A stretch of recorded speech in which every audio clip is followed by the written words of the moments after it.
মাটি বেদখল করা ব্যক্তিসকলক এনকাউন্টার করো। দেশি বিরোধী শক্তি হুঁশিয়ার, দেশি বিরোধী শক্তি হুঁশিয়ার। আমার সোনার বিষয়ে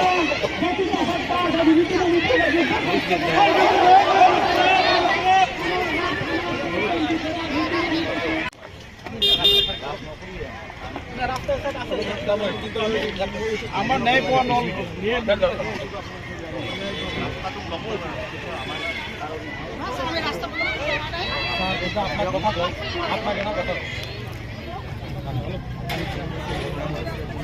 আমি দেশী সকল অবিভক্ত গোৱালপাৰা জিলা আমি সন্তান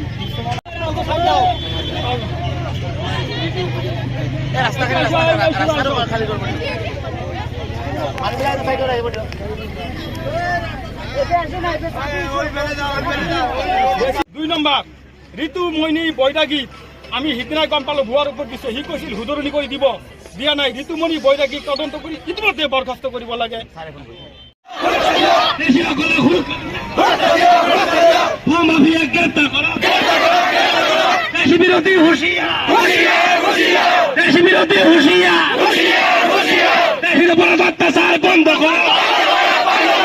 ইয়াত চলাই থাকিম। আমি 20 মিনিট সময় দিছো।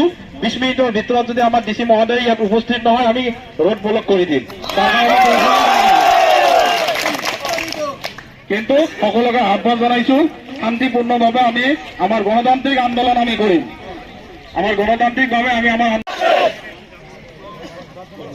দেশি বিরোধী হুঁশিয়ার, দেশি বিরোধী হুঁশিয়ার, ভূমাফিয়া গ্রেপ্তার করো।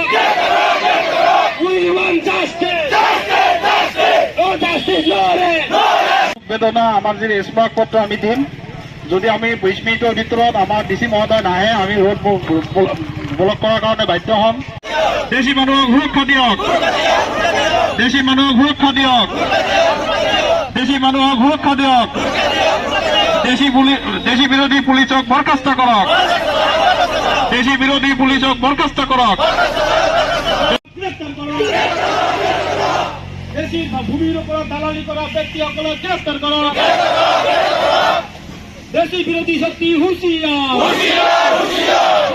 যে যোৱা 2-3 দিন কামাৰহাটৰ ওচৰত বেলপাৰা গংগাধৰ নদীৰ ওচৰত এক উপনদীত এক বেলপাৰা চৰ, তাতে 40-50 বিঘা মাটি হাইব্ৰিড বগৰীৰ খেতি, মাকৈৰ খেতি আমাৰ দেশীসকলে প্ৰায় 60-70 বছৰৰ পৰা কৰি আছে।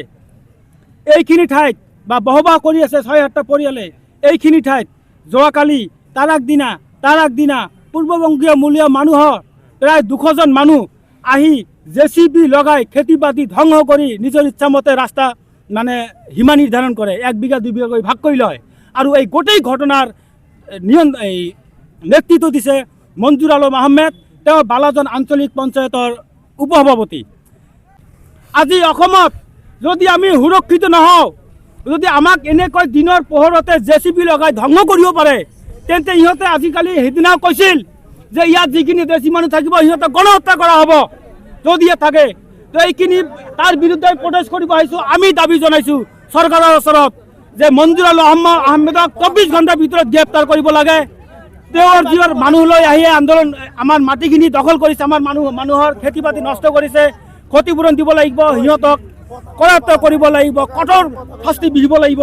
এটা কেছত সম্পূৰ্ণ ভুৱা ৰিপৰ্ট লিখি আমাৰ মানুহক হাৰাশাস্তি কৰিছে ঋতুমণি বৈৰাগীয়ে। আৰু ঋতুমণি বৈৰাগী যেতিয়া তদন্ত কৰিব গৈছিল, গোচৰীয়া পক্ষ নিজেই কৈছিল তিহঁতে এই কামটো কৰিছে তদানীন্ত নথি জ্যোতিপ্ৰসাদ দাস এতিয়া গৌৰীপুৰ থানাৰ ওচি। গতিকে আমাৰ দাবী ঋতুমণি বৈৰাগীক তদন্ত কৰি তেওঁক ডিপি ল'ব লাগে, ৰিজাৰ্ভ ক্লজ প্ৰথমে কৰি তেওঁক তদন্ত কৰি বৰখাস্ত কৰিব লাগিব। আৰু এই তদন্তৰ আওতাত গৌৰীপুৰ থানাৰ ওচি জ্যোতিপ্ৰসাদ দাসক আনিব লাগিব। আৰু মই দাবী কওঁ আপোনালোকক, গোটেই অসম ধুবুৰী জুৰি গৌৰীপুৰ থানাৰ ওচি জ্যোতিপ্ৰসাদ দাসৰ দৰে দুৰ্নীতিপৰায়ণ বজ্জাত 3rd ক্লাছ 3য় শ্ৰেণীৰ অধম শ্ৰেণীৰ তাক পইচা বাদে কোনো একো বুজা নাপায় এনেকুৱা 3rd ক্লাছ কোনো পুলিচ অফিচাৰ আমি জীৱনত দেখা নাই। আমি আপোনালোকে দেখি আছে ফেচবুকত, আপোনালোকে দেখি আছে মিডিয়াত, আপোনালোকে দেখি আছে বিভিন্ন পোৰ্টালত যে মাটি বিক্ৰীৰ ওপৰত বিভিন্ন ধৰণে নিষেধাজ্ঞাৰ কথা কৈ আছে, মাটি বচাব কৈ আছে। আমি তেনেকৈ মেমোৰেণ্ডাম দিছোঁ যাতে দেশীৰ মাটি অনাদেশী বা অনাখিলঞ্জীয়া জাতি জনগোষ্ঠীক বিক্ৰী কৰা বন্ধ কৰা হয়।